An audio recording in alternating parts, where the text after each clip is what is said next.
पम पग ग म रे तेरे ग सा लागिद मन पावे पद म पग म रे म ग रे ग सा रे करे ग सा लागिद मन। Hello, welcome to Champions Trophy squad previews episode.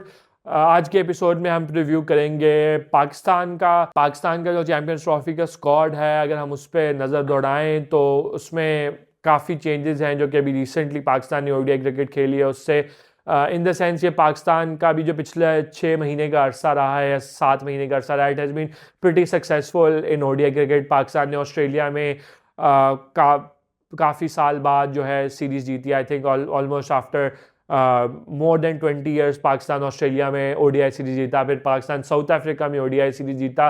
ना सिर्फ पाकिस्तान साउथ अफ्रीका में ओडीआई सीरीज़ जीता बट पाकिस्तान ने साउथ अफ्रीका में ओडीआई सीरीज़ जो है वो वाइट वॉश किया साउथ अफ्रीका को। जो in terms of that Pakistan की रिसेंट पास में जो परफॉर्मेंस है has been pretty good in ODI cricket.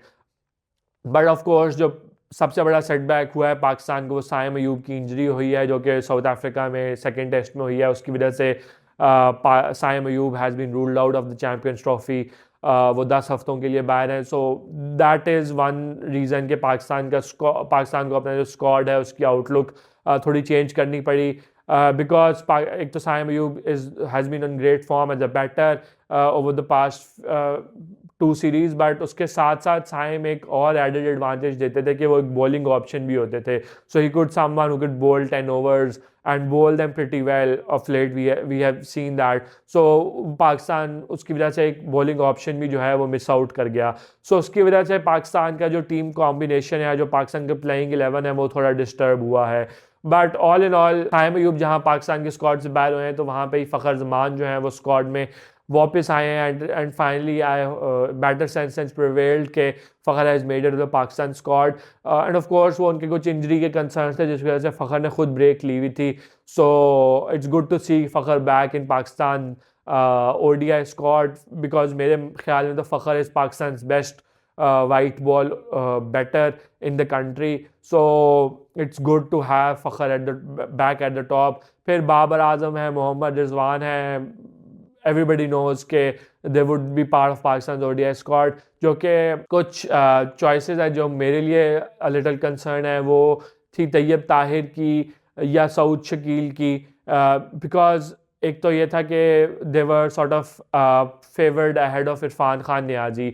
I thought कि Irfan Khan Niazi did really well in the ODI series against Australia, even against South Africa, and is someone who is young, he is an excellent fielder, तो someone you can back. I know कि Tayyab Tahir has perform really well and Saud has also perform really well, but they were not part of Pakistan की जो playing 11 थी। I know Tayyab Tahir played the last ODI against South Africa in Johannesburg, but you would definitely want कि आप इरफान नियाजी जो हैं जो कि who provides more flair to your side to have someone like him in your middle order. So उस लिहाज से I feel like I was little surprised कि why was Irfan Niazi not picked in Pakistan's ODI squad, in the Champions Trophy squad, and Tayyab Tahir was or Saud Shakil was preferred. I can understand कि साइम की replacement आपने उसमें सऊद को replace करने की कोशिश की है, बट आई थॉट के सऊद ने काफ़ी अर्से से पाकिस्तान में ओडीआई क्रिकेट नहीं खेली। सो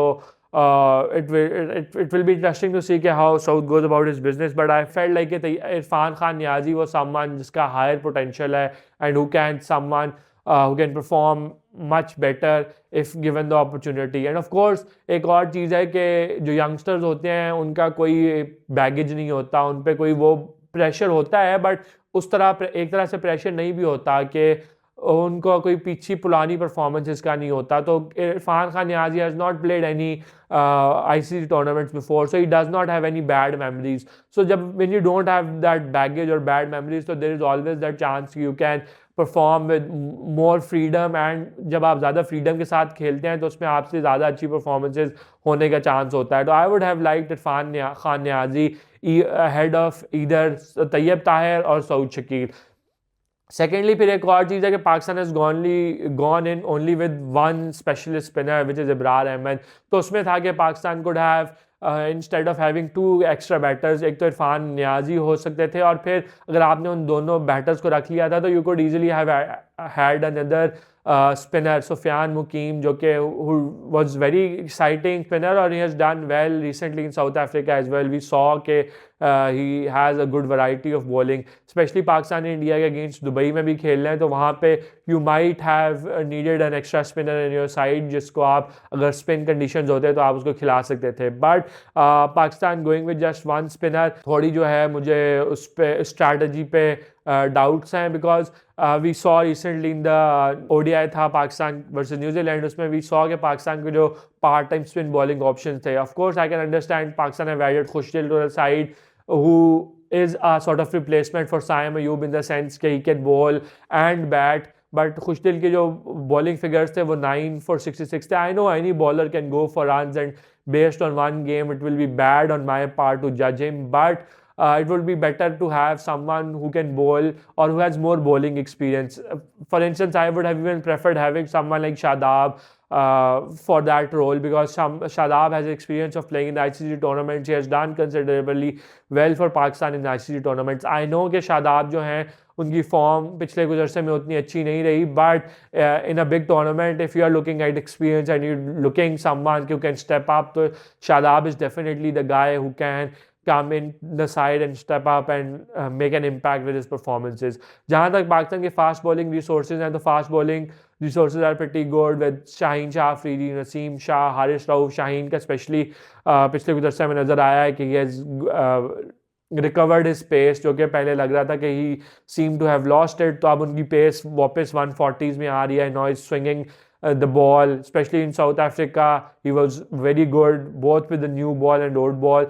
So I am very excited to see how Shaheen Afridi performs in the Champions Trophy. Naseem has been a little off the boil since he has come back from his injury. So I would hope that Naseem can also step up in the Champions Trophy. Haris Rauf was really good both in Australia and South Africa, but उनकी थोड़ी एक injury concern है.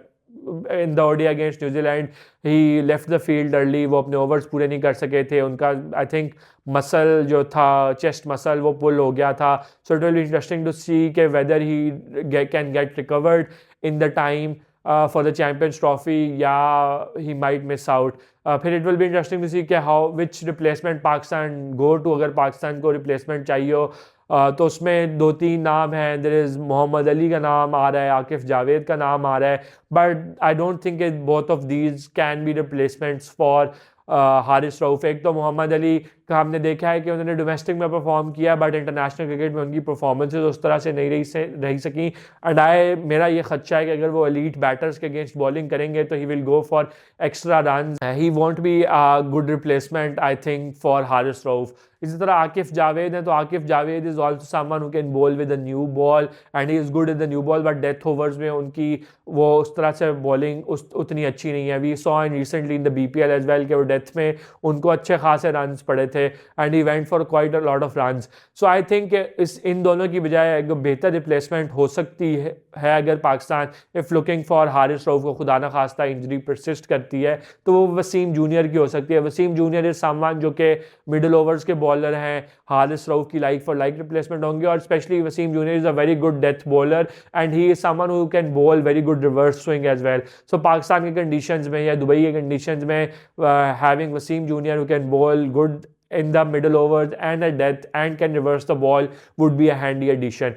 Of course, I am also excited for Mohammad Hasnain, who had a really good past 6 months in the domestic cricket and for Pakistan side as well. Can he become that replacement जो कि हारिस रऊफ की जगह replace कर सकें अगर if needed, because Hasnain middle overs के लिए तो परफेक्ट हैं, बट उनकी जो डेथ बॉलिंग है उस पर थोड़े कंसर्न्स हैं अभी भी, because he can be a bit expensive or on the expensive side in the death over. So it will be interesting to see कि क्या हसनैन ने अपनी death bowling improve की है, और whether he will be able to step up in crunch games at the death when needed by the Pakistan side. So all in all Pakistan का squad interesting है. पाकिस्तान की बैटिंग जो है वो वेल राउंडेड है, बट आई वुड वांट कि पाकिस्तान अपनी जो बैटिंग की अप्रोच है उसको थोड़ा चेंज करे, बिकॉज अभी जो ट्राई सीरीज़ की पाकिस्तान न्यूजीलैंड गेम था उसमें Pakistan was chasing 330, but at no point in time Pakistan look like कि Pakistan was going to chase this target. तो उसमें मेरे लिए ये इंटरेस्टिंग होगा कि Pakistan come the Champions Trophy तो अपनी अप्रोच को चेंज करे.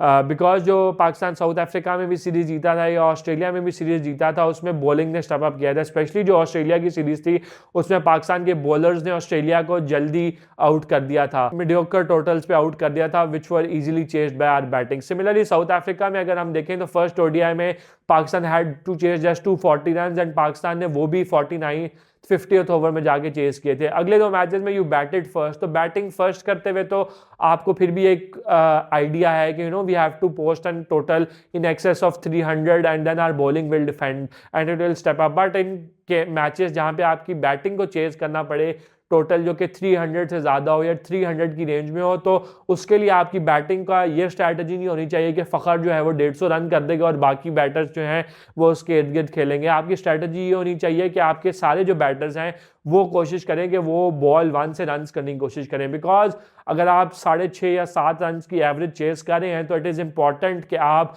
शुरू से उस एवरेज को मेंटेन करें रादर देन कि आप जो है वो एवरेज को बढ़ने दें, उसको 9-10 पे ले जाएं और फिर जब एक इम्पॉसिबल सिचुएशन हो वहाँ पे आप फिर माइंडलेसली स्लॉगिंग शुरू कर दें और मैच हार जाएं।